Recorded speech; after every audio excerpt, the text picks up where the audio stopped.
Hello, good evening, everybody. So we have nice, good news for you guys. I assume pretty much anyone who's following this channel is a pro Cape Independence fella, with some marginal exceptions. So yeah, the basic plot of today's episode is to go through the polling results, have a little chit chat about them, maybe have a bit of a talk about what things look like for the 2024 elections a little bit, but it's going to be a fairly brief stream, really, because the news has most of the angles are kind of obvious. So yeah, I mean, what I'm going to do is, so there's like a whole bunch of like little graphics that we've got. I've already got them ready. Beg your pardon? I've already got them ready. I'm ready to share my screen with them. Excelente, yes. So yeah, there's a whole bunch of like little graphics for the big main points, and I think Robert King actually probably made half of them at least. So yeah, it's and then we can look at the whole poll and all the little stats breakdowns that we have, and have a little chit chat about that. But yeah, let's start to stream. We're gonna share this, and then we've got and let the slideshow begin. Right, so I mean, this is the big figure, isn't it, really? The 68% of people in the Western Cape now wanting a referendum on Cape independence. I mean, it's up from 58% last year. I mean, it's now an overwhelming majority of the people of the Western Cape who want to have their say on this decision.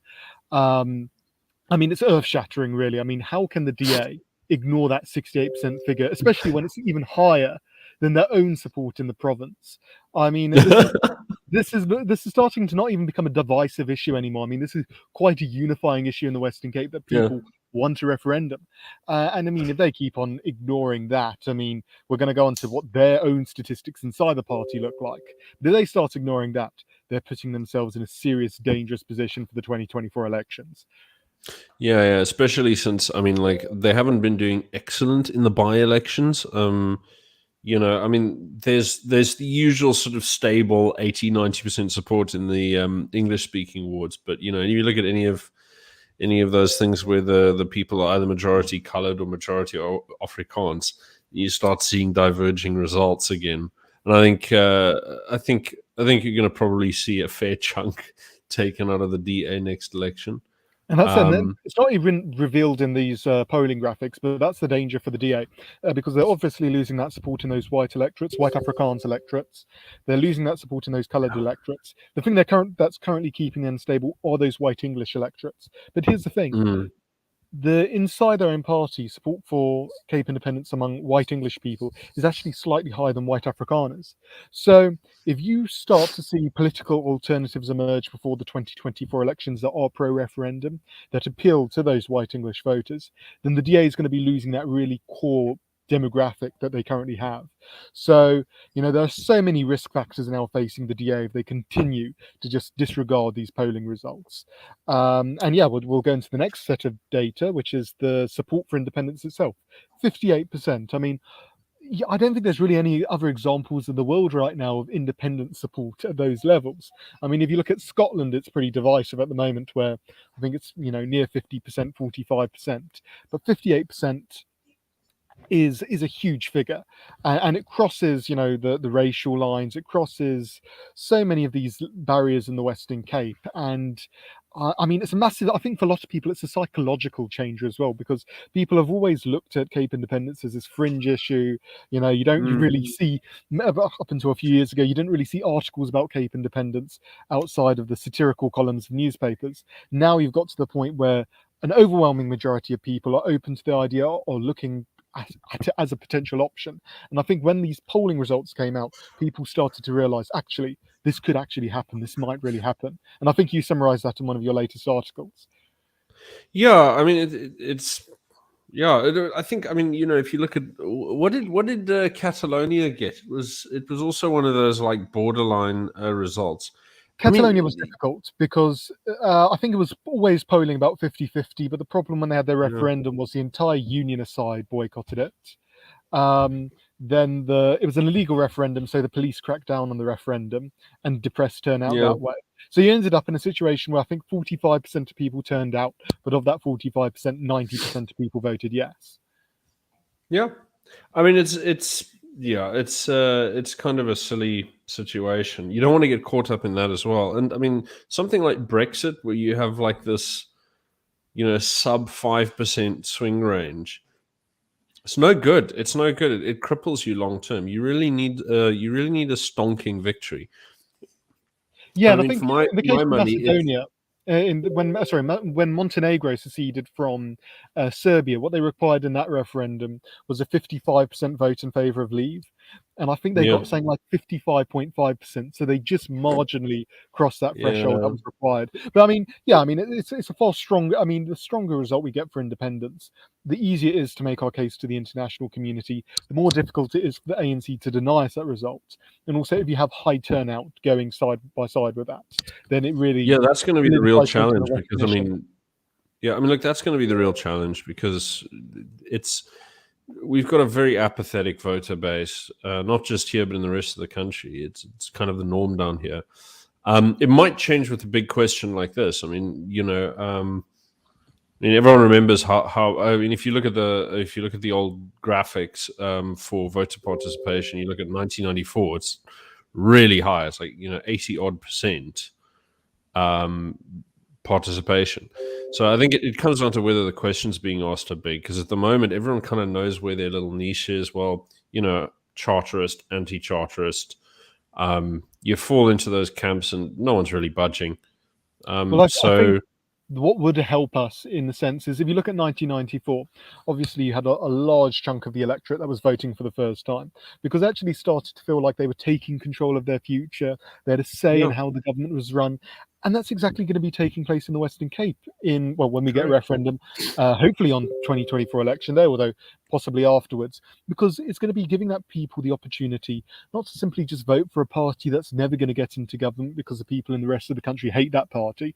It's actually going to give them the ability to have control of their future again, have control of a government that's accountable to them, have the tax money that they raise spent on them. I mean, it's a massively politically redefining issue. And I think that will bring a lot of people that haven't felt comfortable I with mean, I think voting back Yeah, into I the think the election. other thing is in the long term, you're going to probably see higher voter participation in the Western Cape in general, Yeah. because the difference between us, a country of like 7 million odd people, is that you're actually not that far away from your political representatives.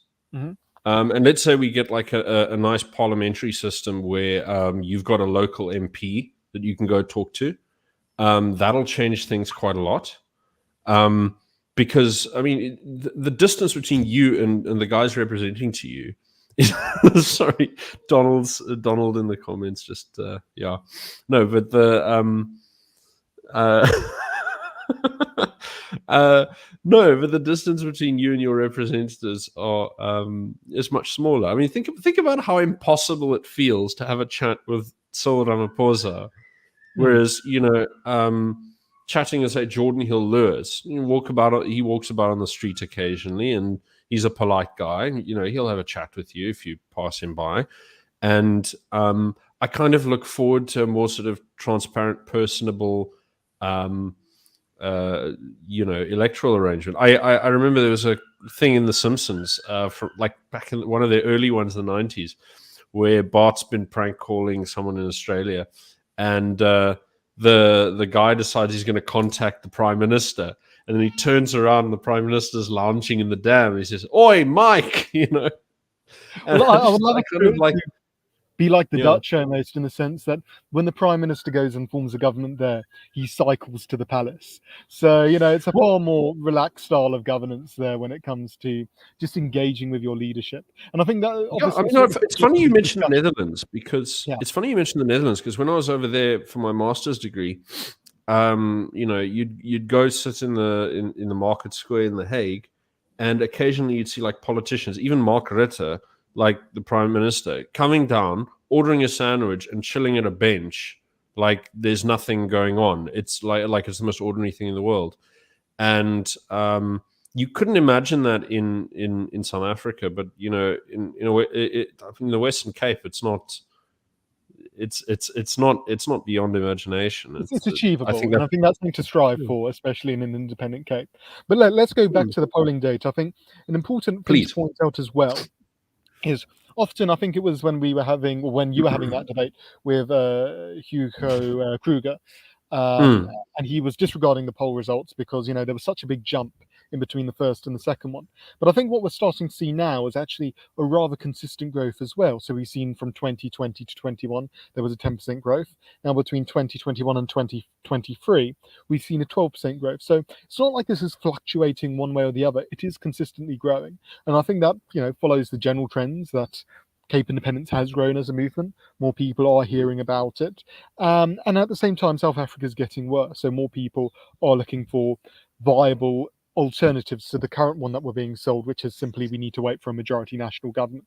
So I think that's really important data that we've also seen is just the consistency in growth. And as it said in this graphic, over the last 3 years, it's grown 61%, the support for Cape independence, from 36% to 58%. But if we go on to the next piece of data, this is the big stuff.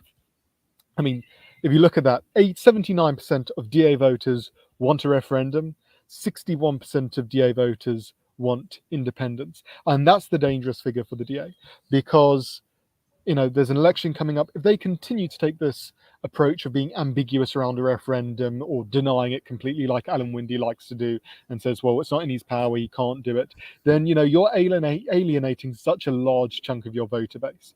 And we've already got the Freedom Front Plus as a political alternative.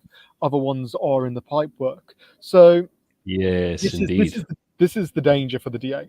If you continue to disregard your own voters' interests and the voters of the Western Cape, then you're following what happened with Brexit. If you continue to deny people their democratic rights to have a say on an important matter, then eventually the will of the majority will catch up with you.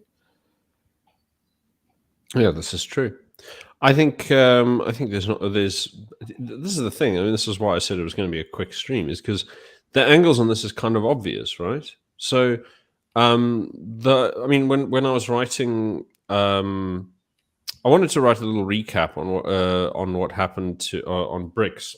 I did this on my blog a couple of days ago. So most of it's devoted to BRICS, but I mean, obviously, I expect people to want to know what this means for Cape independence, and the answer is like, well, yeah, not much. It's like, the poll is the biggest thing. It's very obvious we now got majority support. And the question awaiting us is whether or not parties that support a referendum or independence can actually gain enough to force the DA into coalition. So that's the next real challenge now, because I don't expect the DA to schedule a referendum without that pressure upon them, which is something that I've been saying for more than a year now. And it's... watch Marubani for a broader worldview. Oh dear. Shame, winding up poor Donald there. I think it really comes down to the fact that with this new BRICS deal, South Africa is going to be a margin more confident in how they approach issues, relating to land reform and nationalization and so on. And also with Eskom, I mean, okay, China decides to restructure their debt, hands them, I think, 160, 170 million rands worth of equipment.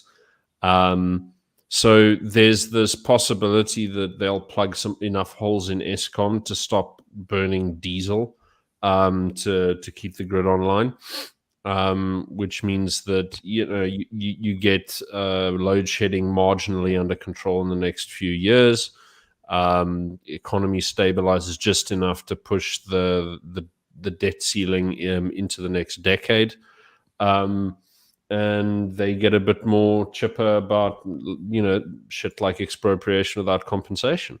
And so you're going to see, I predict that you're actually going to see in the next political season, you're going to see a lot more aggressive socialization of the economy. You're going to see a lot more confident black nationalism in the discourse. But the other thing is that you simply don't have enough of a pivot eastward of the with the economy. I mean, the trade growth isn't enough to really replace what we depend on the West for.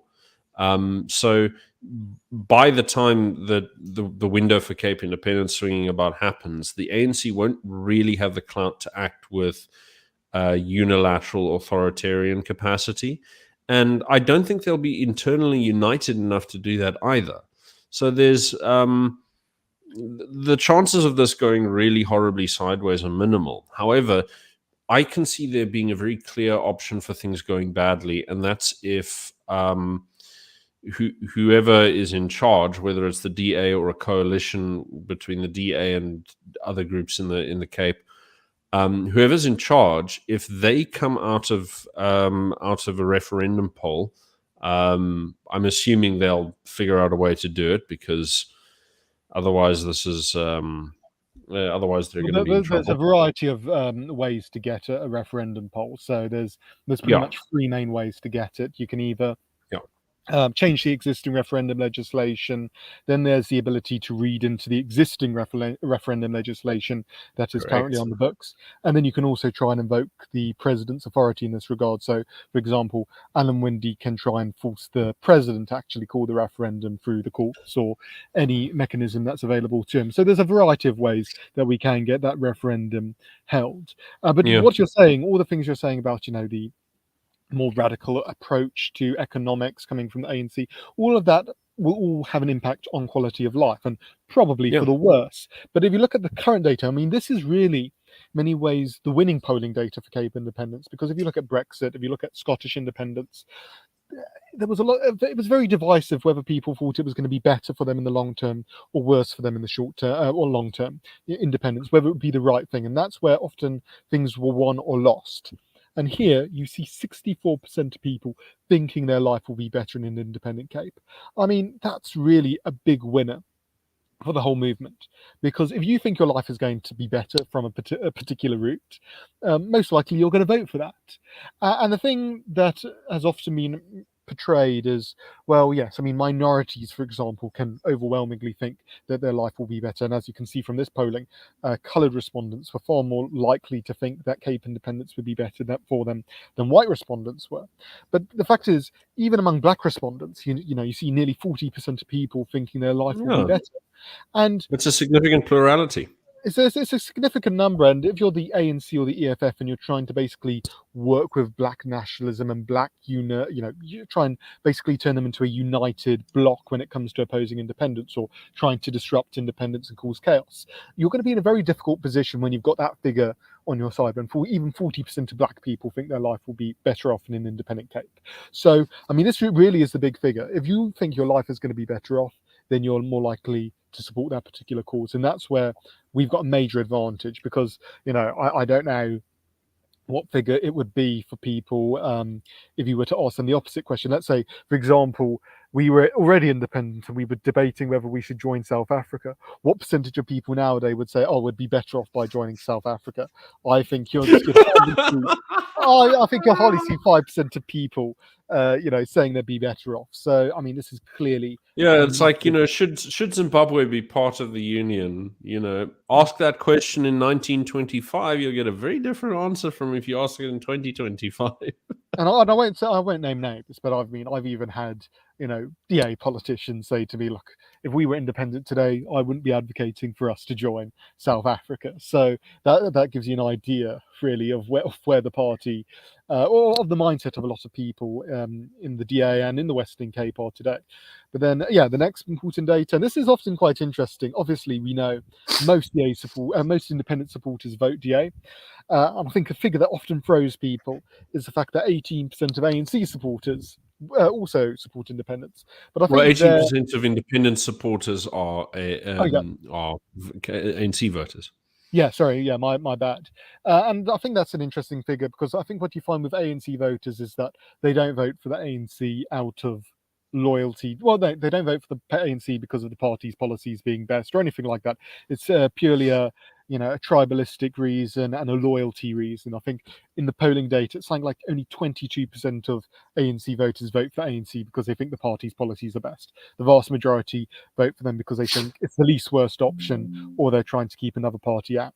So that's the reason why we see that. And then obviously you see some of the other parties. And I think the interesting data here is the Cape Independence Party barely registers. So when people try and make the argument that Cape Independence support can be measured by support for the Cape Independence Party, actually a very small percentage of Cape Independence supporters are actually voting Cape Independence Party. I think that's because I'm just going to take a quick break and put my computer on charge. I'll be back in a second though. Well, I think part of that's because when Jack Miller and his started the party in, I think, 2007, there wasn't really much interest in it. It was a very marginal issue. And so most of the people that he attracted to the party were, of the kind that do get drawn to marginal parties. And so he didn't attract any very sort of serious and industrious people that are of a comparable scale to the people who are busy in the movement now. So, I mean, Phil Craig, for example, has had a massive impact. I think Des Palm, despite his stubbornness on some key issues in the past, he managed to get an extraordinary impact on the support for Cape Independence through the Cape Exit organization. But despite all of the gains that have been made, I mean, Jack Miller's party has been incapable of capitalizing it. I mean, I think Cape Exit has still, they've still got a good 800,000 signatures on their petition, and now we're sitting using those signatures to support the rest of the movement. We'll see how it goes. We'll see how it goes in the next couple of months, because there are sort of relatively big things afoot that I have been kindly asked not to spill the beans on. Which it's very difficult. It's very difficult not to, because it's very encouraging little project. Well, let me put it this way. You're going to be hearing some very interesting things coming out from the Cape Independence movement in the next couple months. I can tell you that.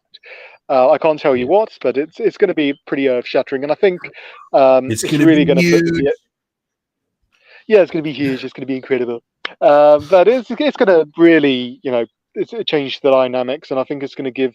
I mean, the important thing we now see is people support Cape Independence. They agree with it. I mean, you can do. I think it was quite funny. I was on my town's local WhatsApp group. They did an informal poll about Cape Independence.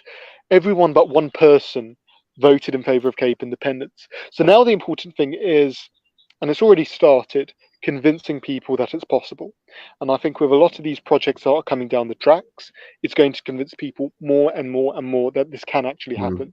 So obviously the main thing is going to be that announcement of a referendum whenever it happens, whether it's before 2024 or after 2024, when you have a pro-independence coalition government.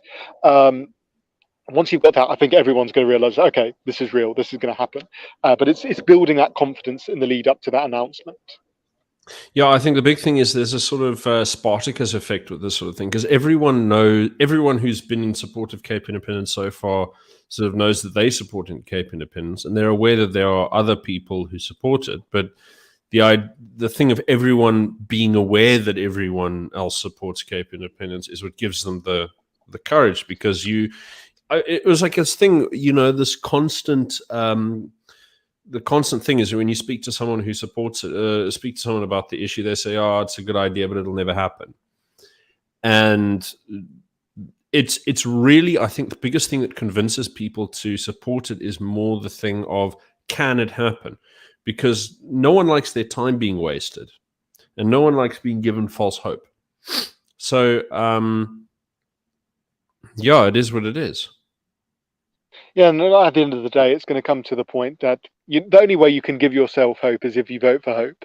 And if you do get involved in the Cape Independence movement, if you give your mandates to groups like Cape Exit and to importantly, the Cape Referendum Alliance, which is an alliance now of 6 political organisations, which are the CIAG, Cape Exit, the Cape Independence Party, Freedom Front Plus, Cape U Front, and the Swartland Action Group.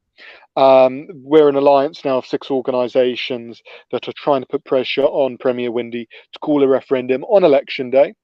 We've given him, I think, to the 10th of October to make that pledge to us or not. And in the meantime, we're busy getting signatures. So I've seen some of the data. I can't say what the numbers are exactly, but already, thousands upon thousands of people in the last 2 days since that announcement have already signed their support. And I think there was a screenshot showed by Cape Exit, which showed on a minute-by-minute basis, there was about 400 people going to the website. So hundreds of people going every minute to that website. So it's huge. And if you sign your support there, it really is building this movement for those elections. It's really putting us in a strong position to influence the political debate in this province. So yeah, it's capereferendum.org. That's the website to go to sign up with your supports. Yeah, no, I think it's an exciting time to be around because there's this general feeling, that nothing ever happens, nothing ever changes, and every now and again something does, and hopefully for the better. I mean, I think my suspicion is that as South Africa makes increasing moves towards BRICS, that there's going to be someone in Washington who goes, hang on a second, we can't really stop these guys from continuing to pivot eastward. We can't really get control of the electorate by proxy. So we're going to have to do something to keep a foothold here, because, I mean, the big thing that I noticed when I was looking at the BRICS conference is who joined the trade bloc, and it's Argentina, so that gives them Cape Horn. There's Egypt and gives them Suez Canal.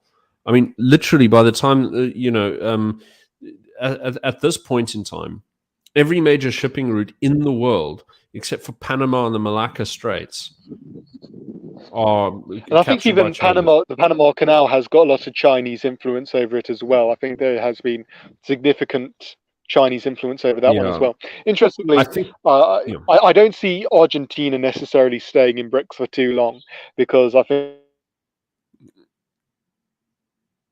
Oh dear. I think what Robert might have been saying is that it's a rather volatile country that has a history of flip-flopping on foreign policy, and the incoming leadership is much more right-wing and libertarian. So the likelihood of Argentina being a guarantee for them is minimal, but it's still significant. Are you back yet, Robert? Almost to an insane degree. Oh dear, here we go. Robot land here. But I don't know. There's significant. What I'm saying is that generally it creates a little bit of an incentive if you're a Washington sort of policy wonk and you're looking at the foreign policy situation, then you'll be thinking, okay, well, how much control do we have left? Getting at least the control of the Cape of Good Hope would be kind of important, because, I mean, if China decides to throttle the Suez Canal or give support to Egypt for raising their tariffs, then you're going to see increasing pressure to move around the southern tip of Africa, which is another choke point. And yeah, it's one of those things where, for some bizarre reason, we become vaguely geopolitically important once more. And every time we have some kind of geopolitical significance, funny things happen here. Yes. So yeah, I mean, and I think it's definitely going to be more interesting worldwide over the next 10 years. The UK Defence Secretary resigned a few days ago, and his prediction is that the world is going to become a lot more dangerous and unstable during the 2020s. And I think, in that period, there's a lot of risk. There's also a lot of opportunities. But ultimately, the main thing when you've got so much global instability is having control over the direction that you take as an entity, as a people, as a country. And that's what we need to be having control over, is our destiny, because so much crap can go on worldwide. But if we have control, we can maneuver through that. And that's Yeah. ultimately what Cape Independence is about. It's about us taking control, having the ability to set our own policies, having the government accountable to us, and having our tax money spent on us.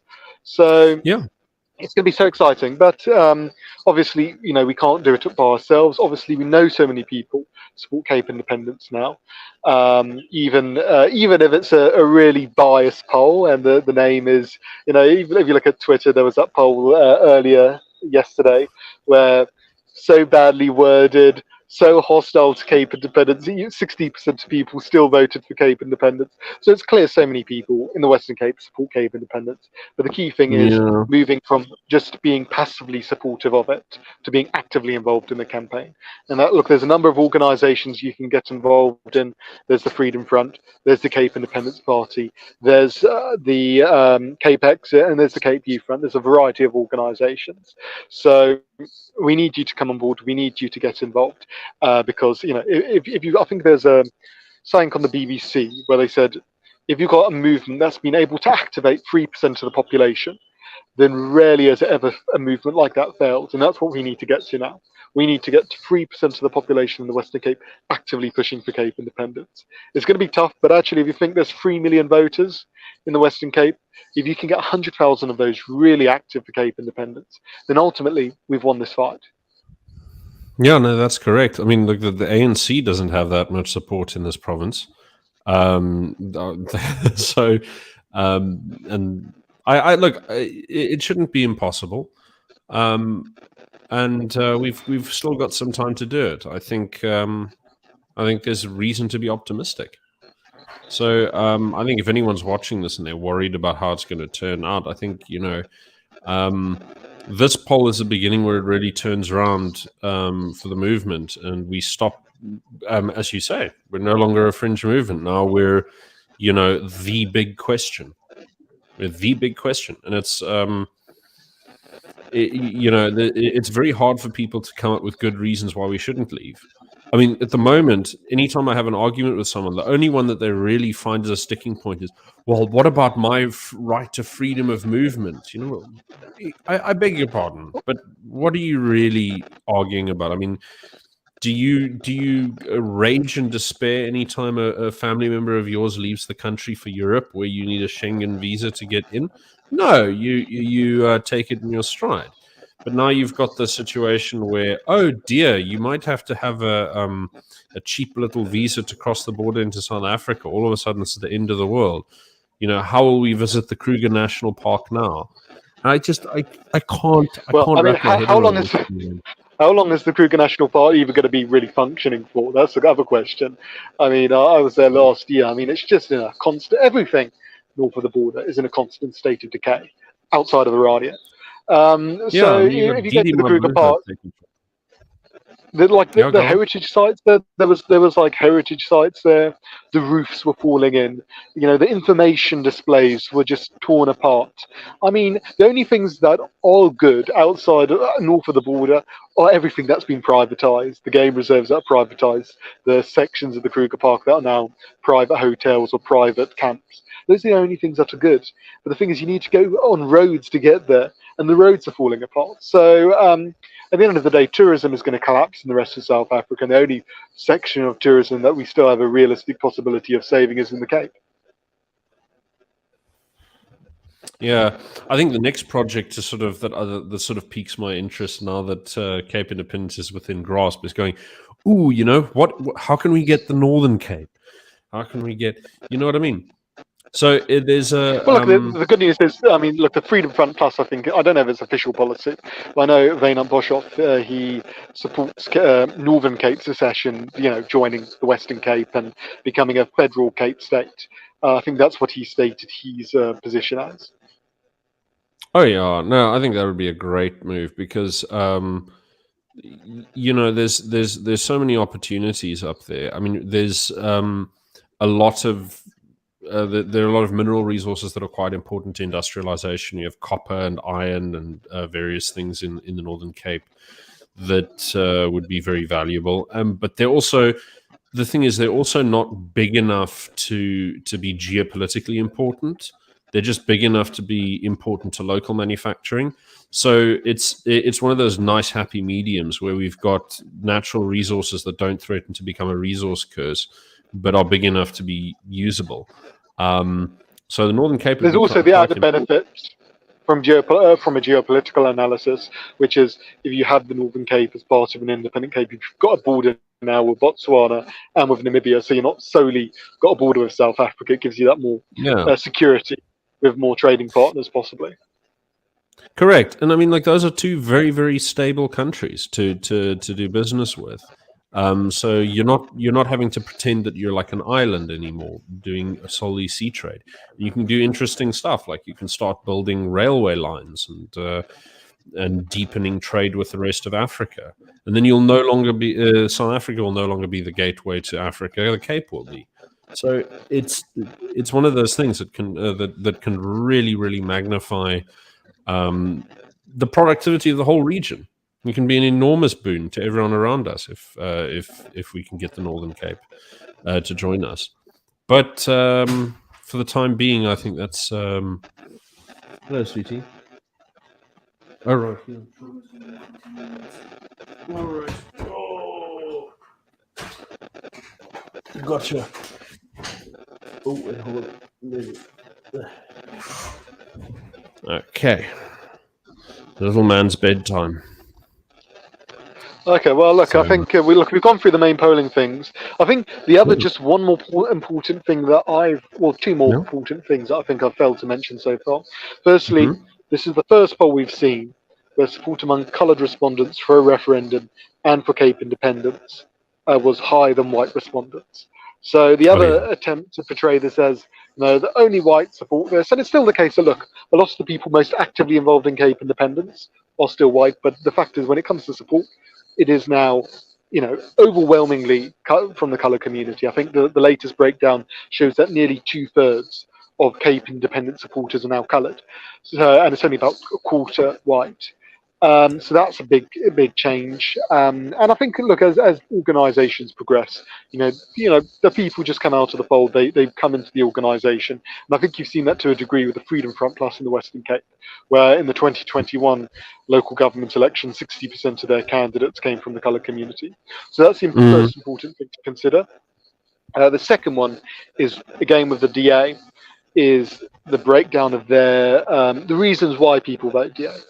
32% of people vote DA because they think that their policies and their values are what align with them.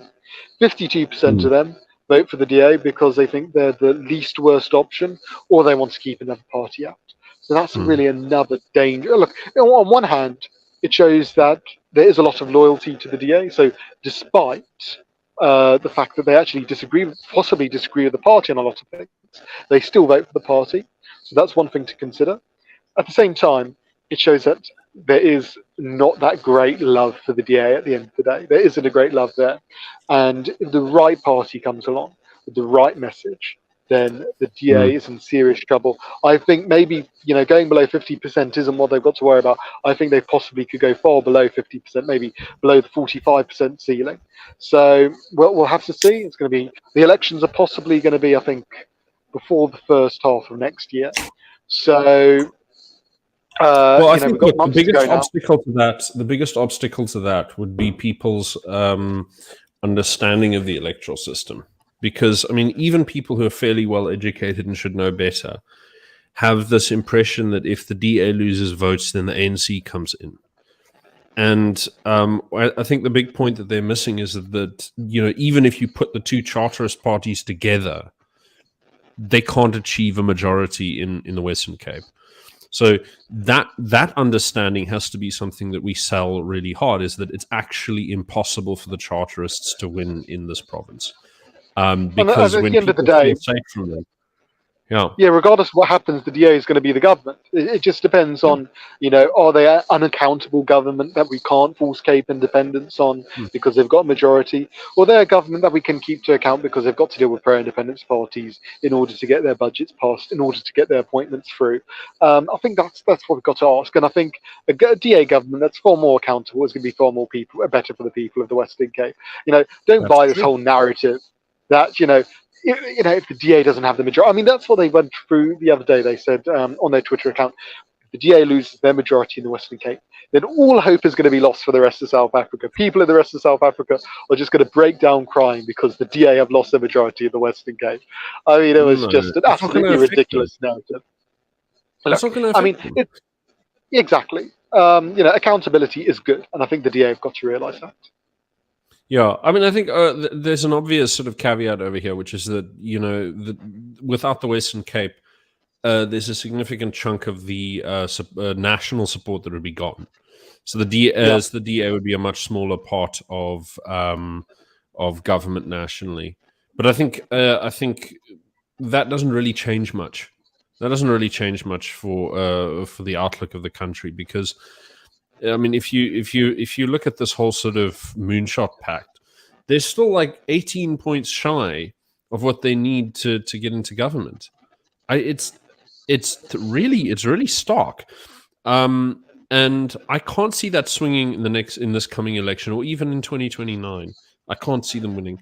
I mean, the focus of the moonshot pact shouldn't be a national. I mean, it's a waste of time in many ways, just focusing on national, because you're going to be taking a ton of resources that would maybe be better spent on other projects to achieve a goal that's got less than a 1%, 5% chance of succeeding.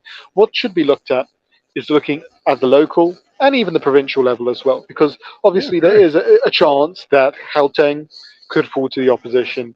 A similar story in KZN. And that's why I said in my article earlier in the month that you need a self-determination alliance. You need actually, rather than focusing on a moonshot pact, you need a block of the IFP, Freedom Front Plus, other smaller secessionist and autonomy parties and minority parties coming together that can act as a negotiating bloc between the DA and Action SA in a place like Gauteng. And then those three blocks form a government with the focus of getting as many powers, whether through asking or by taking, powers devolved to Gauteng, and then you can really do some exciting things at the provincial level. But looking at the national level is just a waste of time, really. Well, I have a small. There's a small question over here that's worth addressing. There's a guy called Andre who's asked two questions here that are in similar ballpark. I'm going to try and answer them before my power goes out and my signal cuts. It says, what worries me are radicals in the Cape universities. How are we going to deal with that? And how are we going to get blacks to support Cape independence? Well, you're not going to get everyone. But I think that once you make people choose between citizenship of the Cape or South Africa, you're going to see a lot of people keep their South African nationality.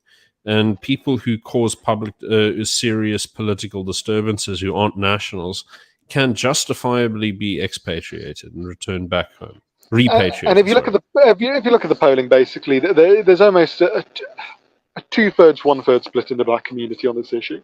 So on one hand, if you look at the polling data, about 30% to 58%, I think, or 68%, it was something like that.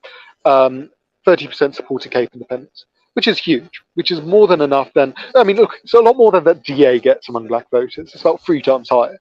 So there's the potential for a large black vote for Cape independence.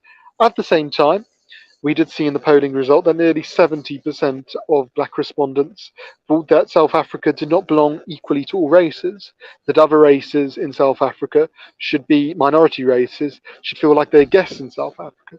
So you are seeing that big split. But I think, with 30% of the black community on board, with the vast majority, I think 3/4 of coloured respondents now being in support of Cape independence, I think, that is more than enough to show that this is not a white-dominated thing. This is actually something that's in the interests of all people, regardless of their background. I think that's the message that needs to be driven. Exactly. And I would say, people, don't be afraid. It's perfectly possible to make this work, and people don't need to be afraid of each other. There's no group in South Africa that is so small that they're in actual jeopardy from the other groups. Everyone is big enough to actually defend their own slice of the pie, and everyone's actually going to be okay. And it also, there's the fact that in order to get things done, because every race group in the Western Cape is a minority group, you've actually got to work together. It forces a sense of cooperation between communities in order to strive towards progress. And that's the other thing, because we've always had one race group in South Africa effectively dominating the others. Before 1994, it was whites. After 1994, it was a black-dominated government. This is going to fundamentally change things. We're all minorities. We've all got to work together. But going on to just briefly covering that point about the universities, I think the problem with our universities is that actually we haven't had anyone really standing up to the radicals on the universities.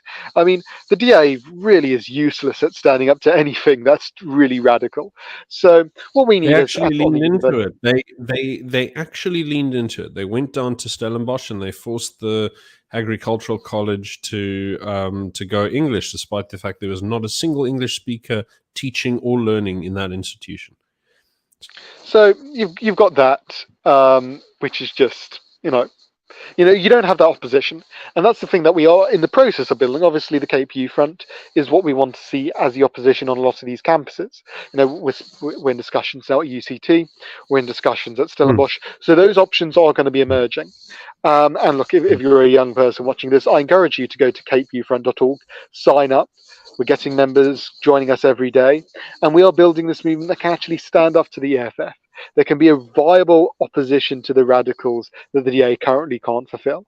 So, that's how we're going to stand up to the radicals on the universities. It's through organisations like the KPU Front. Well, I think the thing is that also once you have independence and you're living in a non-racial democracy, you're going to have no more BEE.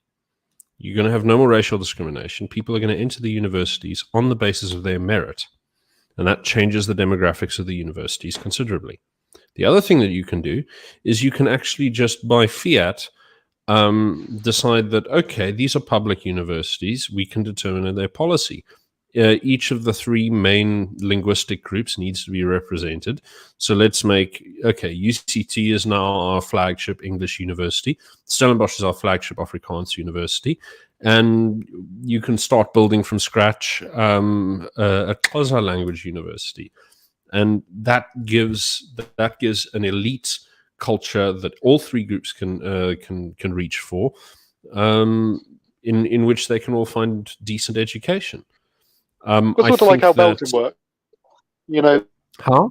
You've got those cultural communities. You've got basically cultural governments, in a sense, where certain cultural functions are governed by these elected entities. And I think a very similar thing could work in the Western Cape, where, for example, you've got a council that determines, Afrikaans language policy at schools, higher education, and all these other cultural institutions. And you can have them pretty much for each community in the Western Cape. And it's not going to be like geographic or anything like that. It's going to be purely a supplemental governance function. Yeah, correct. And I think one of the big things is that, as long as everyone feels that they've got a bit of turf that's their own, and I don't mean like a contiguous geographical turf. I just mean, you've got institutions that belong to you, that you've always got somewhere that speaks to what you are. Then everyone's going to feel safe, and that's been really the issue, hard I to think, achieve in South Africa, because you've never really had the balance between inclusivity and exclusivity really well maintained, because prior to 1994 it was radical exclusivity. Everyone's got to be as far away from each other as possible. We're fitting each other into these finely defined groups. That's how we're going to go. Then 1994 came around and we said, okay, we're going to do the exact opposite, radical inclusivity. Everything's got to be merged into one. You've got to have everything. There can't be any difference tolerated. It's not actually diverse. Everything's got to be uniform. Same language policy, same policy at the national level imposed on the provinces. And I think with an independent Cape, we've got the opportunity to get the right balance between the two. We've got, places, we can have spaces and places where people can mingle together, where they can share ideas, where it can cross cultural lines and community lines and linguistic lines. But at the same time, we can have spaces where, people can build their own cultures and they can have their cultures feel protected and flourish. And I think that that's quite beautiful. That's a nice balance to have, where you're not making people feel threatened, but at the same time you're engaging people with others so that they don't feel threatened by others at the same time. So I think that's the Yeah. important thing to reach. And it's very important. It's very important that we find a way of doing this. I don't really. I know the word sustainable. It has a certain odor to it, but we want to be able to make this community sustainable, and eventually it'll hopefully become a model to the Western world, which is increasingly becoming, deracinated and ethnically heterogeneous, and has very, very deep tensions. And so finding a way to give everyone a sense of security and belonging in their culture and political representation and everything, without serious tensions. It's very important to figure this out because you offer yourself as a model, and something that's based on common sense rather than, I don't know, very rash action. But so we can see ourselves in a very respectable light, I think, in general. Yeah, I mean, look, I think as time goes on over the next few months with everything that's happening in the world, the focus is going to move to South Africa and maybe even the Western Cape in particular. And I think it was Just Strydom from Irania who said, you've got to keep an eye on South Africa because we're both 20 years ahead of the rest of the world and 20 years behind. So it's a really unique place to look at when it comes to seeing, what is the future of your civilization going to be? Yeah, I mean, I think, speaking of things like load shedding and the more sort of bricks and mortar stuff, I think one of the nice things, happening is that you're going to have, you've got things like the Cape Town Stock Exchange and so on. So we've got like all of these little instruments that are necessary. And what I think we'll see as the chance of Cape independence increases is you're going to see a lot of people moving their stock from the JSE down to the CTSE. And I think that would be a good metric for gauging the real chances of this happening. Because the people who are plugged into political decision making are not going to go without being tipped off about something like this. So I think it's a very it's a good like indirect metric of whether or not the elites are aligning behind public sentiment or not. Would be whether or not they're transferring their money. So something to watch, I guess. Yeah, well, look, I mean, we're already seeing at least at the more ordinary person level, if I can put it that way. If you just need to look at property prices in the Western Cape and how many people are buying properties who are Gautengers. I think in some parts it's more than 50%. I mean, that's also a very strong indication. We're going to have to find a way of keeping a lid on that. Yeah. A funny point to finish off on maybe would just be hearing the story of a DA councillor in Durbanville who was so pissed off with all these new arrivals coming from the north because they come to the Western Cape, which has been made great because of the DA, as we all know. It's all because of the DA that we're made great. But they come to the Western Cape, made great by the DA, and then they decide to vote for the Freedom Front Plus because they want Cape independence. So she found that really annoying. But I think, everyone, whether you're born here or you weren't born here, I think that's the important thing to do now is vote for parties that are going to support Cape independence and that are going to give you a referendum. And I think that's what we've got to leave off on. I agree. And on that note, I think we're going to retire. I think, everyone chin up, optimism, because and sign your support for a referendum. Yeah, sign your support for a referendum at capereferendum.org. Already thousands of people have signed up on there. And ideally, we want tens of thousands, hundreds of thousands more people signing up their support for that referendum. Let's put that pressure on Alan Winde. Yeah. Okay, then. Nighty-night, everybody. Cheers, guys.